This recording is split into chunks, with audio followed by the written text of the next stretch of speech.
Morning students.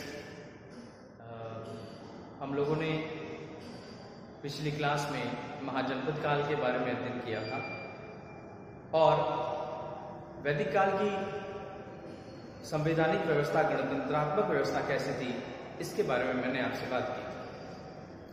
आज वैदिक काल के सामाजिक जीवन और उनकी विशेषताओं की तरफ बढ़ने की कोशिश करते हैं, आप समझने का प्रयास करते हैं।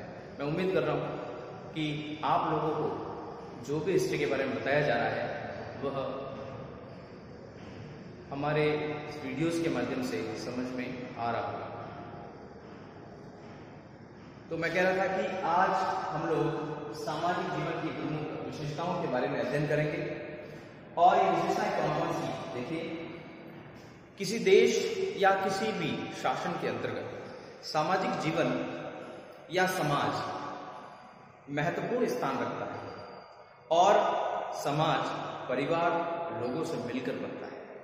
आखिरकार समाज में जितने वर्ग, अलग अलग जातियां या किस प्रकार का सिस्टम उस समय मौजूद था, इसके बारे में आज हम बात करेंगे। वैदिक काल में समाज कैसा था, इसके बारे में आपको मालूम होना जरूरी है, क्योंकि ये प्राचीन काल और इसमें सामाजिक व्यवस्था किस प्रकार थी, वो आज की सामाजिक व्यवस्था से आप उसका तुलनात्मक अध्ययन कर सकते हैं। सामाजिक जीवन की प्रमुख विशेषताएं। प्राचीन भारतीय समाज में वर्ण व्यवस्था, आश्रम व्यवस्था तत्कालीन समाज की आधारशिला है। प्राचीन भारतीय समाज में वर्ण व्यवस्था, मतलब वर्ण व्यवस्था क्या है? समाज जो है वो अलग अलग वर्ण में यानी अलग अलग भाग में बटा हुआ। आधार क्या था ये भी बताऊंगा आपको। साथ ही आश्रम व्यवस्था यानी व्यक्ति के जीवन को अलग अलग आश्रम व्यवस्था के अंतर्गत विभाजित किया गया था। ये समाज की आधारशिला थी उस समय के, तत्कालीन यानी उस समय के समाज की आधारशिला। ऋग्वेद में कौन सा वेद? ऋग्वेद सबसे बड़ा वेद है। ऋग्वेद में पुरुष सूक्त के 10वें मंडल में, पुरुष सूक्त के 10वें मंडल में परम पुरुष से उत्पन्न भारतीय समाज के 4 वर्ण, मैं वापस दोहरा रहा हूं। ऋग्वेद में पुरुष सूक्त के 10वें मंडल में परम पुरुष से उत्पन्न भारतीय समाज के 4 वर्ण हैं। उन 4 वर्ण के नाम बताने जा रहा हूं, ध्यान से सुनिएगा, देखिएगा इसको। ब्राह्मण, क्षत्रिय, वैश्य, शूद्र, ये 4 वर्ण थे तत्कालीन समाज में। ब्राह्मण, क्षत्रिय, वैश्य और शूद्र का उल्लेख किया गया है, का उल्लेख है। ऋग्वेद में पुरुष सूक्त के 10वें मंडल में परम पुरुष से उत्पन्न यानी एक ऐसे महापुरुष या परम पुरुष हुए और उन्होंने एक वर्ण व्यवस्था का निर्माण किया, उसका उल्लेख किया गया है ऋग्वेद में। और वो 4 वर्ण जो थे वो ब्राह्मण, क्षत्रिय, वैश्य और शूद्र, ये 4 वर्ण आपको एग्जाम में भी पूछे जाते हैं कि ऋग्वेद जो है वो भारतीय समाज कितने वर्ण में बटा हुआ था। तो वो 4 वर्ण में बटा हुआ था। सबसे पहले ब्राह्मण, फिर क्षत्रिय, फिर वैश्य, फिर शूद्र। अब आप सोच रहे होंगे कि सर क्या आधार था कि इन 4 भागों में बांटा गया, इसका आधार क्या होगा? तो इन वर्णों का मुख्य आधार व्यवसाय था। क्या था? व्यवसाय, यानी व्यक्ति जो जिस प्रकार का काम करेगा वो उसी वर्ण में माना जाएगा। वर्ण विभाजन का आधार व्यवसाय माना जाता था, ये आपके समझ में आना चाहिए। यानी व्यक्ति अगर किसी प्रकार का कोई काम कर रहा है वो उस वर्ण में है। मैं आपको इस वर्ण व्यवस्था को एक्सप्लेन कर देता हूं कि वर्णों के आधार पर माना जाना या व्यवसाय इसका माना जाना, इसका मतलब है कि सबसे पहले जो विशद अध्ययन ग्रंथों का अध्ययन किए हुए व्यक्ति होते थे वो ब्राह्मण कहलाते थे, जिनको वेदों का ज्ञान होता था। क्षत्रिय वो हुआ करते थे जो युद्ध कालीन या युद्ध लड़ा करते थे, राजा महाराजा वो भी इसी वर्ण में आते थे, क्षत्रिय। वैश्य किसान, काश्तकार, व्यापारी, ये सारे लोग, इस प्रकार का जो कार्य करने वाले लोग हैं वो वैश्य वर्ण में आते थे। और अंतिम जो वर्ण था शूद्र, यानी समाज का सबसे निचला वर्ग माना जाता था, जो दास वर्ग कह सकते हैं आप, वो पूरा वर्ग, काम करने वाला वर्ग जो है वो शूद्र वर्ण में मौजूद था। इस प्रकार से काम या व्यवसाय को ही इस वर्ण व्यवस्था का मुख्य आधार माना गया है। अगले पॉइंट पे चलते हैं। इस काल में व्यक्ति को व्यवसाय अपनाने की पूर्ण स्वतंत्रता थी। किसी प्रकार की कोई बाध्यता नहीं थी, कोई भी व्यक्ति कोई भी व्यवसाय कर सकता है और उसको पूर्ण स्वतंत्रता थी। इसी वजह से एक ही परिवार के लोग, ब्राह्मण भी हो सकता था, क्षत्रिय भी हो सकता था, वैश्य भी हो सकता था, क्योंकि मैंने आपको कहा है कि वर्ण का आधार क्या है? कर्म, काम। और एक ही परिवार के लोग अलग अलग कार्य कर सकते हैं, तो वो अलग अलग वर्ण व्यवस्था में जा सकते हैं।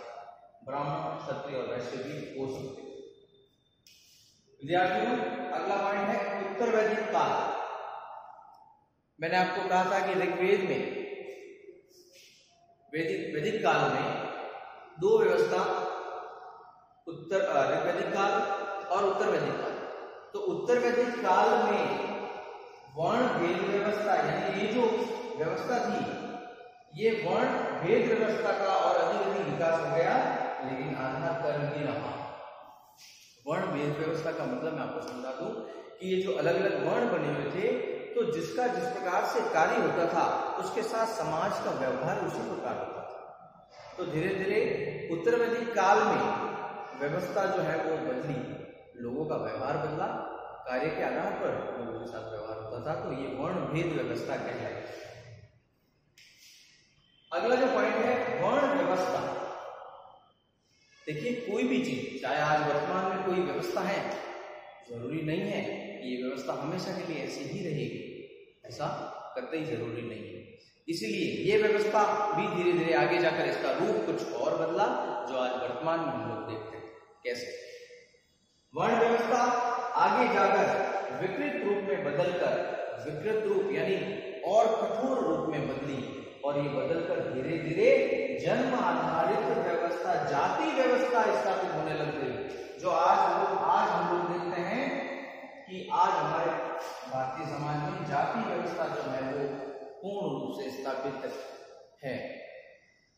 आज कर्म आधारित समाज नहीं है, जन्म आधारित समाज। अगर क्षत्रिय के घर में किसी ने जन्म लिया है तो वो आजीवन क्षत्रिय रहेगा, भले वो किसी भी प्रकार का कर्म कर रहा हो, लेकिन जाति से जाना जाएगा, कर्म से नहीं जाना जाएगा। मतलब भारतीय समाज की अगर हम बात करें तो जाति व्यवस्था जो है पूर्ण रूप से आज स्थापित है हमारे भारतीय समाज में। तो शुरुआत में वैदिक काल में क्या था? कर्म आधारित व्यवस्था थी, लेकिन वही आगे जाकर जो है वो अलग अलग विचारों से, अलग अलग व्यवहारों से पीड़ित हुई और जाति व्यवस्था की तरफ बदल गई, और इसमें जातीय भेदभाव का रूप जो है वो बदलाव में आने लगा। ये व्यवस्था धीरे धीरे इस प्रकार से बदली। तो ये था वैदिक काल का भारतीय समाज, जो धीरे धीरे आगे जाकर बदलाव में दिखाई देने लगा। मैं वापस एक बार आपको बता दूं, हम सामाजिक जीवन की प्रमुख विशेषताओं के बारे में अध्ययन कर रहे हैं। प्राचीन भारतीय समाज में वर्ण व्यवस्था और आश्रम व्यवस्था दोनों ही थी। ऋग्वेद में पुरुष सूक्त के 10वें मंडल में परम पुरुष से उत्पन्न भारतीय समाज के 4 वर्ण कहलाए: ब्राह्मण, क्षत्रिय, वैश्य और शूद्र। इन वर्णों का मुख्य आधार क्या माना गया? व्यवसाय माना गया। जो व्यवसाय करेगा वही इसी वर्ण में माना जाएगा। इस काल में व्यक्ति को व्यवसाय अपनाने की पूर्ण स्वतंत्रता थी। कोई भी व्यक्ति किसी प्रकार का व्यवसाय कर सकता था। तभी तो एक ही परिवार में, ब्राह्मण का परिवार है तो उसको क्षत्रिय भी मिल सकता था, अगर वो युद्ध कर रहा है, अगर वो खेती कर रहा है तो वैश्य भी कहला जाता था। लेकिन उत्तर वैदिक काल में वर्ण भेद व्यवस्था का धीरे धीरे विकास होने लगा, लेकिन उस समय भी आधार कर्म ही था। लेकिन जब समय ज्यादा बीत गया उसके बाद ये वर्ण व्यवस्था आगे जाकर कठोर हो गई और जन्म आधारित जाति व्यवस्था के रूप में बदल गई, जो आज वर्तमान समाज में भी आप देख सकते हैं। इस प्रकार से ये है सामाजिक व्यवस्थाएं।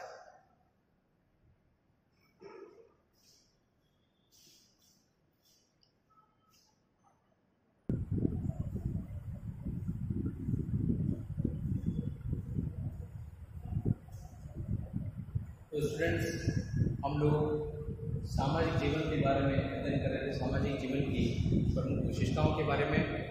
इसमें हम लोगों ने वर्ण व्यवस्था के बारे में अध्ययन कर लिया था। और दूसरी व्यवस्था आश्रम व्यवस्था, आश्रम व्यवस्था के बारे में हम लोग अध्ययन कर रहे हैं। ये एग्जाम पॉइंट ऑफ व्यू से इम्पोर्टेंट है। आश्रम व्यवस्था क्या है, पहले मैं इसको आपको परिभाषित कर देता हूँ। आश्रम व्यवस्था का निर्माण उत्तर वैदिक काल, ऋग्वैदिक काल में नहीं, उत्तर वैदिक काल में इसका निर्माण माना जाता है। अब आगे क्या, एक व्यक्ति के संपूर्ण जीवन को एक आदर्श परिधि में व्यक्त करके उसको महत्वपूर्ण 4 भागों में बांटा। उसके जीवन की गति को 4 आश्रमों में विभाजित किया गया। एक व्यक्ति के संपूर्ण जीवन को, मतलब एक व्यक्ति जन्म लेता है और उसके बाद मृत्यु को प्राप्त होता है, उसके बीच का जो समय है वो किन किन भागों से, किन किन आश्रमों से निकलता है, वो एक आदर्श परिधि में व्यक्त करते हुए उसके जीवन की गति को 4 आश्रमों में व्यक्त विभाजित किया गया। उत्तर वैदिक काल की व्यक्ति जन्म के बाद किस चीज में या किस जीवन की तरफ बढ़ेगा, शिक्षा कैसे प्राप्त करेगा, फिर अपने जीवन कैसे निर्वाहन करेगा, इसके बाद वह धर्म की, मोक्ष की प्राप्ति किस प्रकार करेगा, ये 4 भागों में बांटा गया।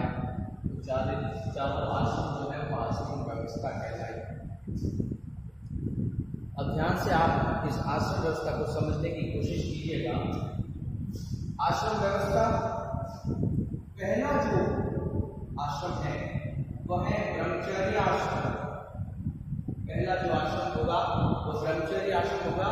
यानी इस व्यक्ति का जन्म होता है, वो बालक होता है, बच्चा होता है, वो जो बड़ा होगा, आज वर्तमान में उसे विद्यालय भेजते हैं, उस समय ब्रह्मचर्य आश्रम के अंतर्गत व्यक्ति को, यानी इस बालक को बाल्य अवस्था में शिक्षा प्राप्त करने के लिए गुरुकुल आश्रम भेजा जाता था। वो ब्रह्मचर्य आश्रम के अंतर्गत आता था।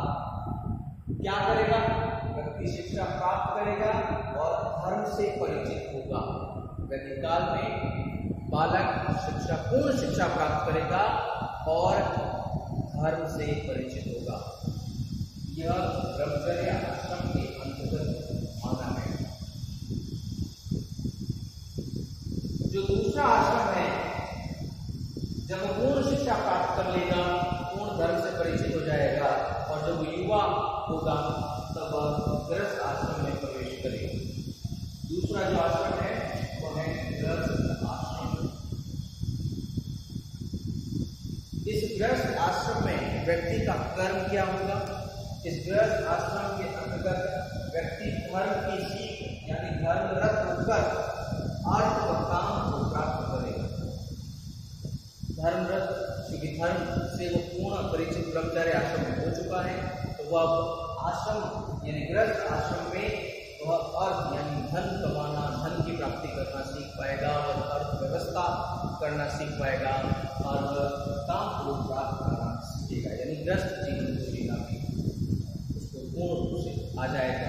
गृहस्थ जीवन यह व्यक्ति का दूसरा आश्रम माना गया, गृहस्थ आश्रम। तीसरा जो आश्रम माना जाता है वो है वानप्रस्थ आश्रम। देखिए, गृहस्थ आश्रम में व्यक्ति गृहस्थ जीवन जीता है, उनके संतानोत्पत्ति होती है, उनका जीवन निर्वाहन होता है, उनको हर तरीके से जीवन निर्वाहन कराया जाता है, विवाह कराया जाता है, उनकी सारी जिम्मेदारियां पूर्ण की जाती है। जिम्मेदारियों से पूर्ण होकर व्यक्ति तीसरे आश्रम में जाता है, वह है वानप्रस्थ आश्रम। वानप्रस्थ आश्रम क्या है? वानप्रस्थ आश्रम व्यक्ति पूर्ण रूप से, क्योंकि वो अपनी व्यक्तिगत जिम्मेदारियों से जो है वो पूर्ण रूप से निर्वहन कर चुका होता है अपनी व्यक्तिगत जिम्मेदारियां, तो पूर्ण समय समाज के कार्यों में देना चाहता है। वो समाज के कार्यों में देता है, वो समाज के कार्य करता है, वो लोगों की सेवा करता है, वो लोगों के काम करता है, अपनी नैतिकता का विकास करता है। वानप्रस्थ आश्रम में पूर्ण रूप से समाज के कार्यों में देना इसकी पूर्ण जिम्मेदारी बन जाती है। तो ये तीसरा आश्रम है उत्तर वैदिक काल के अंतर्गत जो वानप्रस्थ आश्रम। चौथा संन्यास आश्रम और अंतिम आश्रम माना गया। इसमें व्यक्ति अपने समाज की सारी जिम्मेदारियों से भी पूर्णतः स्वतंत्र हो जाता है और वह अंतिम आश्रम की तरफ बढ़ता है जो है संन्यास आश्रम। अब व्यक्ति जो है वो किसी मोह माया में नहीं रहता है, वो समाज परिवार को त्याग चुका होता है और वो सिर्फ मोक्ष प्राप्ति यानी इस जीवन मरण के बंधन से मुक्ति चाहता है और उसके लिए वो साधना करता है, मोक्ष प्राप्ति के लिए साधना करने लग जाता है। तो ये चारों आश्रम में व्यक्ति के पूर्ण जीवन को जो है वो परिचित करवाया गया है आपसे।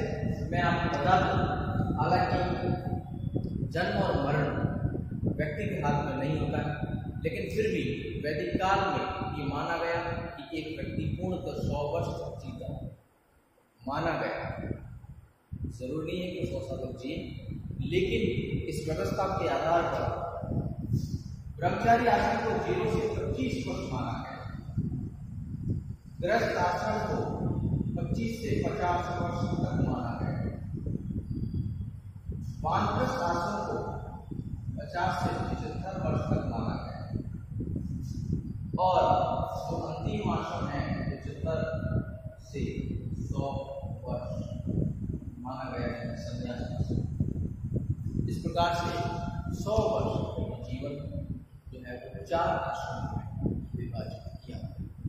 मैं वापस आपको दोबारा सामाजिक के प्रमुख विशेषताओं में आश्रम व्यवस्था हम लोग पढ़ रहे थे। आश्रम व्यवस्था का निर्माण उत्तर वैदिक काल में हुआ था।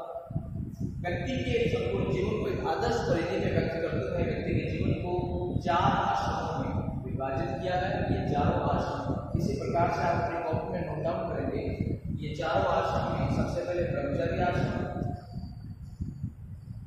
और उसके बाद गृहस्थ आश्रम 25 से 50 वर्ष, फिर 50 से 75 में वानप्रस्थ आश्रम और 75 से 100 अंतिम संन्यास आश्रम।